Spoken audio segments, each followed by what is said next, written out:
Hello and welcome into another edition of 8Sports Nightcap here on WRIC Now on our Facebook page, our YouTube page, as well as our website. Thanks for joining us today. We got a busy slate from the college football Saturday to previewing what's coming up this week, as well as some reclassification from our high school ranks that I think is really going to shake things up when it comes to high school football. If this is your first time tuning in to 8Sports Nightcap, welcome.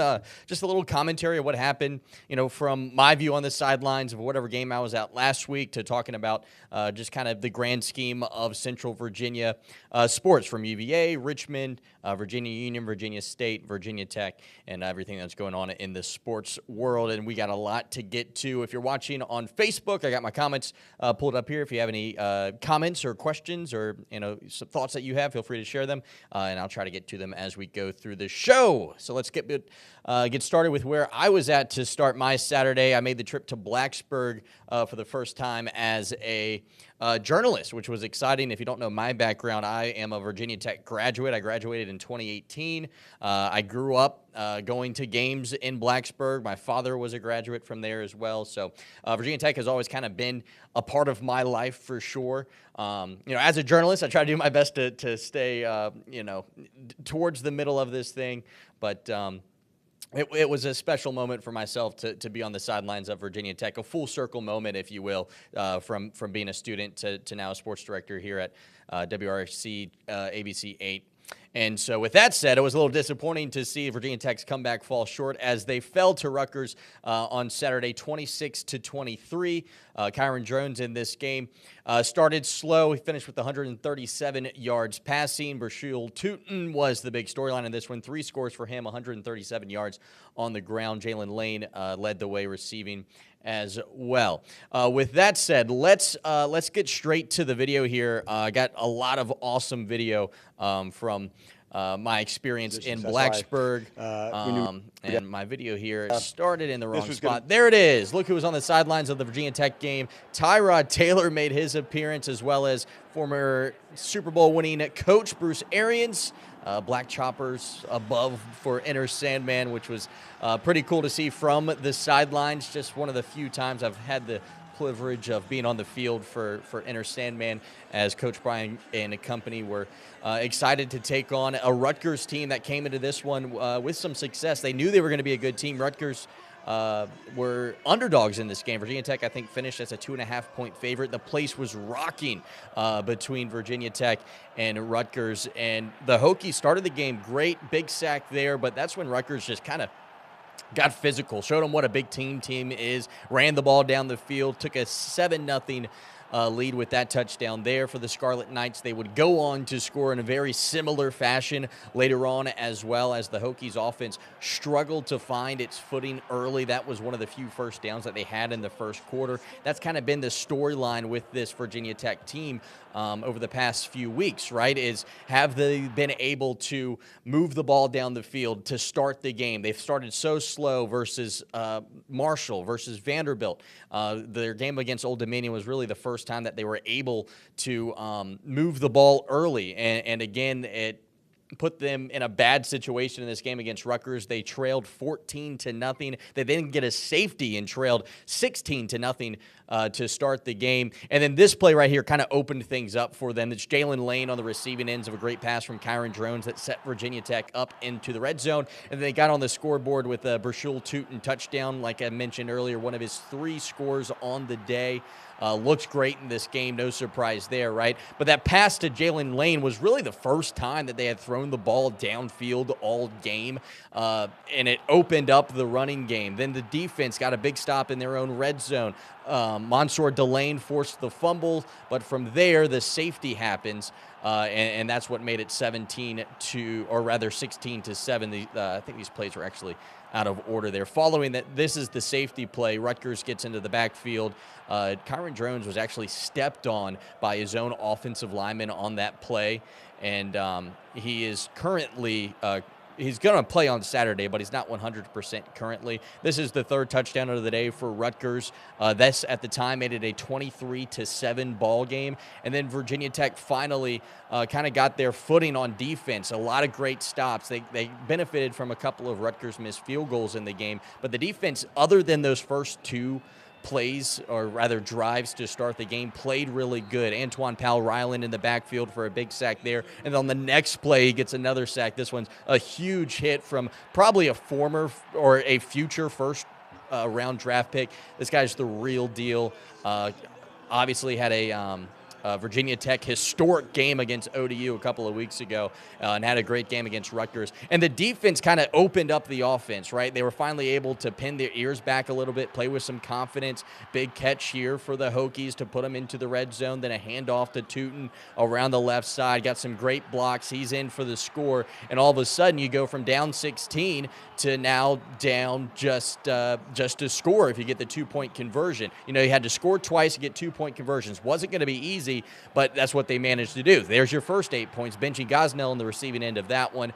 That put the Hokies down 8 and kind of brought some life back into Lane Stadium after it had died out. I mean, the place had kind of cleared out. A lot of the students already left. Kyron Drones put the team on his back here on this one. That put them back into Rutgers territory, and it set up a situation where they might be able to tie the game after looking like they had lost this game, that there's no way they could come back. Big run there for Brashul Tootin. And then if it worked once, why don't we go to it again? That's what they do. Tootin around the right side. He's out at the 2, and, of course, they gave it to him once more up the middle. So now Virginia Tech down just 2 points. And so they need this 2-point conversion to tie the game with less than 4 minutes to play in the game. And it resulted in an easy touchdown for Stephen Gosnell in the corner. That tied it up at the time, 23-23. So Virginia Tech set themselves up in a situation kind of like they did versus Vanderbilt, where they were so far out of it, no one thought that they were going to be able to get back into the game because of their slow start, despite having all of this expectations of these great players. They start so slow, and it looks like the game's over, and then they put themselves back into the game, and that's what's happened here. But just like the Vanderbilt game, they tied it up, but they weren't able to take that next step. As you see here, Rutgers, I think on second down, right after the opening kickoff, get the ball all the way down into the red zone, and it resulted in what ended up being an easy chip shot for Jai Patel for Rutgers. That made it 26-23.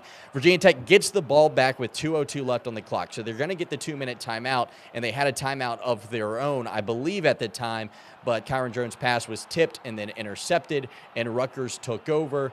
And from there, that was the end of the game. Virginia Tech falls to 2-2 on the season after a disappointing loss at home to Rutgers, 26-23. The Hokies did force one turnover, but they allowed 422 yards passing. I think the biggest takeaway when you look at all these stats on this page is that Rutgers had almost 40 minutes time of possession to the Virginia Tech 20. Virginia Tech just couldn't stay on the field. A lot of 3-and-outs. They couldn't put together drives. They just, at times, it felt like if the Hokies can just get a first down, they're going to be in a situation where they can compete with Rutgers. That never happens, and it results in a Virginia Tech loss as they move to 2-2. They now have not beaten a Power 5 non-conference team during the regular season, dating back all the way to since I was a student in 2016 or 2018. It's been multiple years now that Virginia Tech has lost at all of their Power 5 non-conference games, and this is what head coach Brent Pry had to say following the loss to the Rutgers Scarlet Knights 26-23. Obviously, there's signs out there in each of these 4 games, the wins and the losses of the team that we can be. We just haven't put it all together. You know, another slow start today. You can't dig yourself in a hole. As proud as I am as the way we battled back, you can't dig yourself in a hole. We got to coach better and play better. You know, early in the game. But it's a 4-quarter game. Games like today prove that.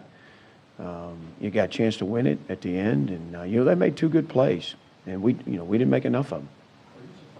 Yeah, you know, again, we didn't listen to the expectations. I mean, we're happy to have them here at Virginia Tech. We know the team we have. We know the potential we have, but you know, you can't just be about potential. You got to meet it, and we're not doing that right now. We are a better team than what we showed today. And, you know, you make a few more plays on offense. You make a few more plays on defense. Just a couple plays on teams. You can't lose the takeaway battle and explosive play battle and win the game. Very difficult, and we almost did it.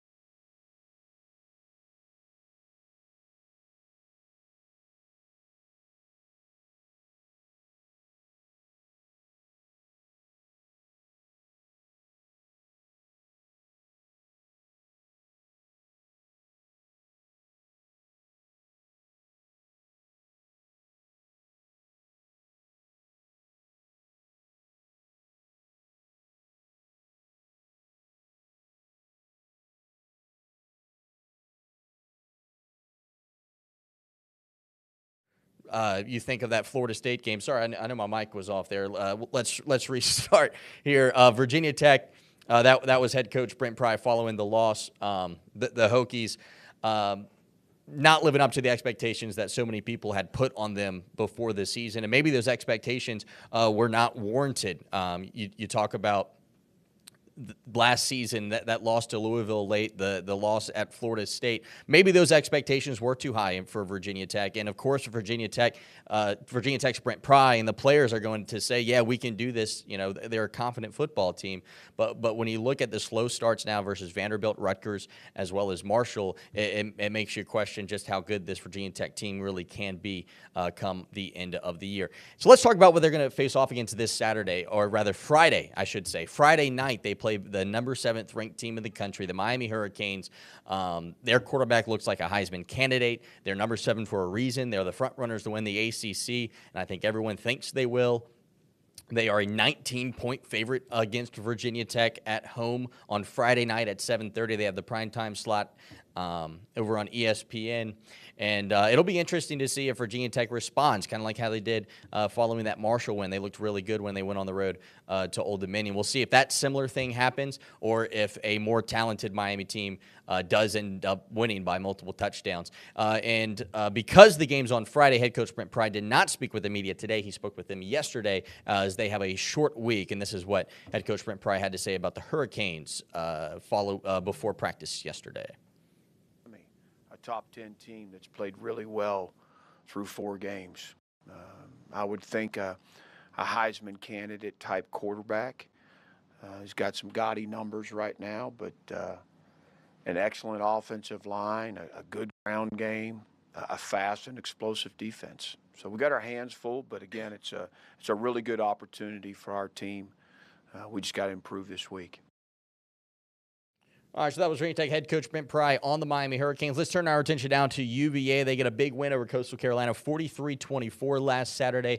This game was on ESPN+, so, of course, we don't have the highlights for this one for you. But this game started for the Cavaliers early. They get an opening kickoff turnover, which set up an easy first touchdown for Anthony Calandria and company. Calandria had a great game, ended up going 13 for 20, threw for 2 scores, and rushed for a good amount of yards as well. I think the interesting thing in this game is just how well Virginia was able to run the ball.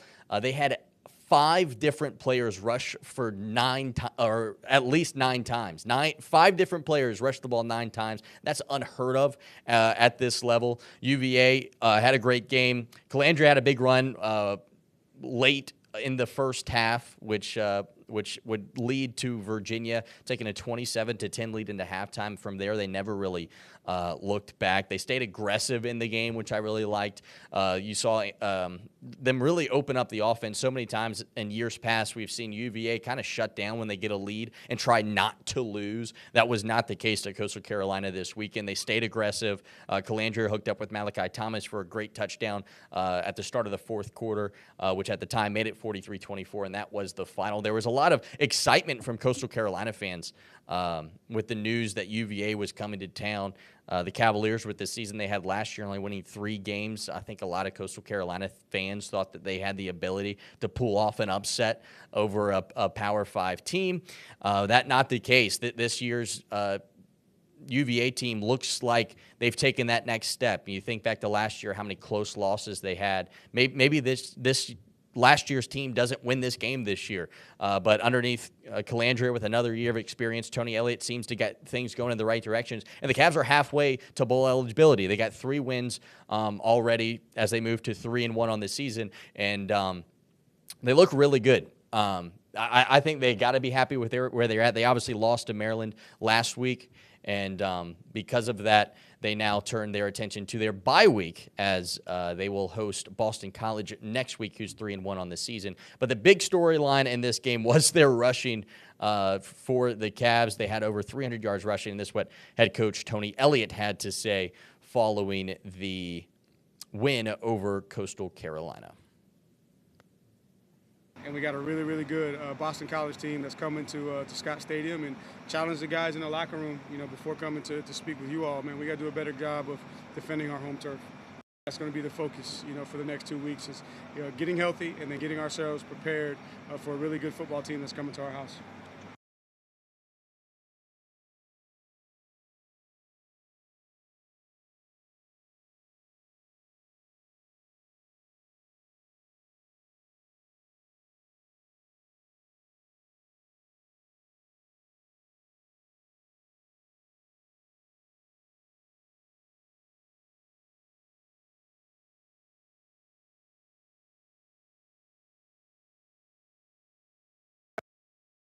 And we got a really, really good Boston College team that's coming to Scott Stadium and challenge the guys in the locker room, before coming to speak with you all. Man, we got to do a better job of defending our home turf. That's going to be the focus, for the next 2 weeks is, getting healthy and then getting ourselves prepared for a really good football team that's coming to our house.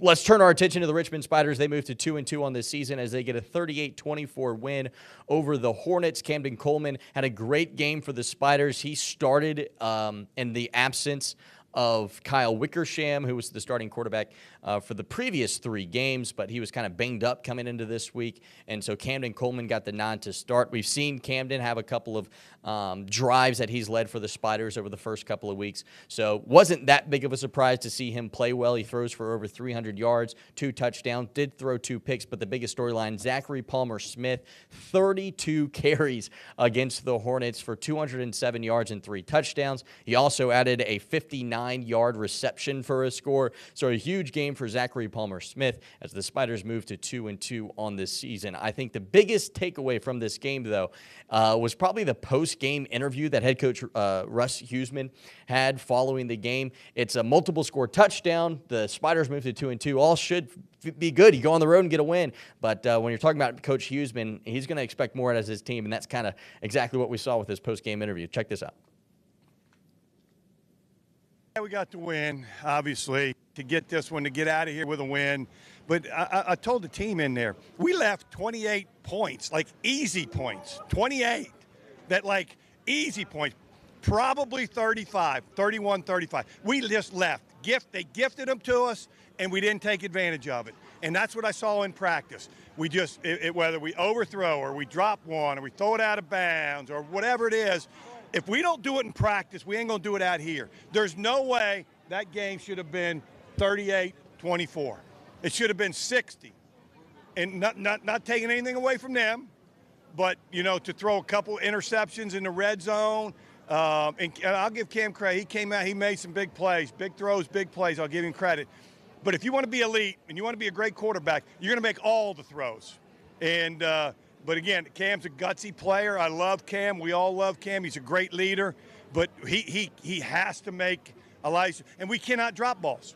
We can't drop them. When we got a touchdown, we got to have them. So there you go. A fired up head coach Russ Huesman. Spiders move to 2-2. That's the big storyline on that one as they go on the road and get a win over a MEAC opponent. Next week, they will face off against their first CAA opponent of the year as they head to Elon to play the Phoenix. Elon's 1-3 to start their season. They played well versus Duke early in the season, but last week lost to ETSU 34-14. Let's turn our attention to the NFL. Last night, Monday Night Football, the Washington Commanders get a huge win over the Cincinnati Bengals, 38-33. Jaden Daniels, welcome to the NFL. What a game he had last night. 254 yards passing, 2 touchdowns. Joe Burrow really didn't play that bad. He's been catching a lot of flack online for the Bengals starting the season 0-3, but he goes for 324 yards and 3 scores. On the ground, Daniels impressed as well, scored a touchdown, 33 yards rushing. Brian Robinson had 33 yards on 16 carries. Other than Jaden Daniels, the Commanders really struggled to run the ball. Austin Eckler came in and got a great burst for this team and scored and had a great special teams night as well. But for the most part, Washington's offense was bottled up when it comes to running the ball. Terry McLaurin, he's the big storyline of the day. He's getting all the headlines as he finished with 4 receptions, 100 yards, and a touchdown. His touchdown was the game-sealing touchdown for the Commanders, and as the story goes for McLaurin, he called his own number on the play. He essentially, how the story goes is that he had noticed the coverage, and he was under the impression that they were going to press him, and it was a big play. And Washington, he went up to Cliff Kingsbury and said, "Hey, man, let's go right here. I know this corner. I've been watching the film. I can beat him." And so when he lined up, the defender was 10 yards off the ball, so he elected to go with a double move, which he admitted he's not great at. Ended up working out. Jaden Daniels got smothered on the play, got the ball to him, and it ended up resulting in the game-winning play for the Washington Commanders as they move to 2-1 on the season. Probably the biggest surprise of the weekend, I think, when you think of what was going on across the league. The rookie quarterbacks have struggled. Caleb Williams, I know, threw for a couple of touchdowns, but the Bears lost, and the Commanders are looking like a team that maybe they can make the playoffs. They're 2-1. They played great on prime time. How often can you say that about Washington, that their struggles that they have on prime time? But last night, they took the world by storm. Their game had way more eyes on it than the Buffalo Jaguars game, as Buffalo won by 1,000.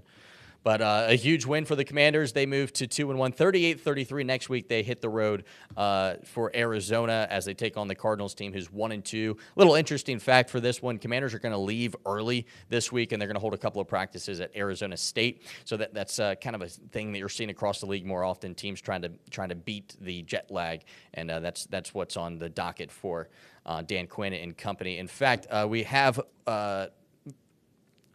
post-game sound from head coach Dan Quinn following their performance last night on Monday Night Football. Let's check it out. This was going to, take an entire team effort, and it was a great team win. We knew how talented Cincinnati is, and we knew it was going to be an absolute battle. So we were going to be aggressive, and knowing that was going to include some fourth downs, to give our chance a shot to go. And we did, and we knew the red zone was going to be big. That was one of the areas that we really had to emphasize coming out of last week. And then I thought on the special team side, a big return to control field positions. That's why we knew we'd have to put all three phases together for us to have a good shot tonight, and we certainly did that. So I was pleased with the guys, but team across was certainly tough too. Can you talk about Jaden's management of the game? Yeah, for sure. He's a really cool customer, and he's got real poise about him. I thought going in, we knew the importance of the ball, and the decision making for that. We just couldn't give them short fields and chances to go. So his ability to know when to, when not to, when to make a play with his legs. I thought we've seen a lot of this at practice, and now it's carrying over into the games where the decision making, sliding, going, taking your shot. But I thought it was a really strong performance tonight by him. So there you have it. Commanders move to 2-1 on the season. And finally, we'll wrap things up with a little 8 Sports Blitz talk. Week 5 of the season is already here, which means that for a lot of our teams, they are halfway through the season when this week ends, which is it's crazy how fast this goes by. Week 5 of the season, there's 11 weeks. Each team gets one bye week. We got 2 options for our game of the week, and one of them it has way more votes than the other. You can still go online and vote for our game of the week. This closes at midnight. We have the wrong browser pulled up here, but I'll just tell you what's on the docket in this game. My apologies here. Huguenot 3-0 on the season. They travel to Powhatan, who's 2-1. Both of these teams probably top 15 teams in the country in the state in their class. While our other option is the big rivalry matchup between Atlee and Hanover. Hanover under Sam Rogers 3-0 to start the season and look really, really good. Huguenot 3-0, Powhatan 2-1. They have 86% of our votes. As Hanover just has 14. So if you're a Hanover Atlee fan, it's not too late. You can still go vote, but that's a pretty large percentage after we've had a lot of votes this week as well. All right, let's talk a little realignment news. This came out this afternoon. J.R. Tucker and Elsie Bird is going to move up from Class 5 to Class 6. I know it says Class 6 to 5 on your screens, but it's Tucker and Bird moving up from Class 5 to Class 6. As these teams move down from Class 6 to Class 5, Meadowbrook, Highland Springs, Deep Run, Glen Allen all moved down from Class 6 to Class 5. What's interesting about both of these moves is Elsie Bird is a team that thinks they can compete for a Class 5 state championship this year. Next year, they'll be playing in Class 6. And normally, when you're dealing with Class 6, you have to worry about Highland Springs, who's been the powerhouse in Class 6 for years. Since the early 2000s, Highland Springs has been the best big school in this state. And notably, they're moving down from Class 6 to Class 5. Glen Allen is a team this year that thinks that they can compete in Class 6. They're undefeated for the first time in school history after they win our game of the week last week against a very talented team. They are now Class 5 starting next season. Some other teams that are moving: Louisa County moves from Class 5 to Class 4, and Thomas Jefferson and Armstrong, who are both notably undefeated in Class 3, next year will move to Class 2. So immediately today they become front runners for a state championship, I would say, in Class 2 starting next year. So that's going to wrap things up for 8 Sports Blitz Talk. Of course, you can tune in each week at 11 p.m. Friday nights for our show, 8 Sports Blitz. Week 5 is right around the corner. Our game of the week is still available to vote on our website. You'll be able to find that easily. And we'll have full coverage from our game of the week, which looks like it's going to be Huguenot at Powhatan. Huguenot has been setting school records for their offense. They've just been scoring at will. It'll be interesting to see how that offense does versus a more stout Powhatan team that has a pretty good defense this season. Powhatan's only lost to Manchester this year, who, of course, was in the region final a year ago. So that should be a pretty good matchup between two really good teams. Thanks for tuning in to another edition of 8 Sports Nightcap. If this is your first time tuning in, be sure to tune in next week as well, as this thing keeps on rolling. You know, as we've talked about in previous weeks, you're going to see some changes to the show as the weeks go by, and the traditions and what we want to do kind of changes. That we still try to find our footing here. VCU basketball begins practice tomorrow for the first time. Richmond started practice today. So as we incorporate some basketball talk with football and of course, this spring as well, we should really have some fun here on the show. But for now, thanks so much for tuning in on Facebook, YouTube, and on our website, as well at 8 News Live. So thanks so much for tuning in. We'll see you next week. For Tanik Blair and Will Gonzalez helping me out, big shout out to those guys. And we'll see you here next week. Same place, same time for another edition of 8 Sports Nightcap. Until then, we'll see you tonight at 11 o'clock on ABC 8. Good night, everybody.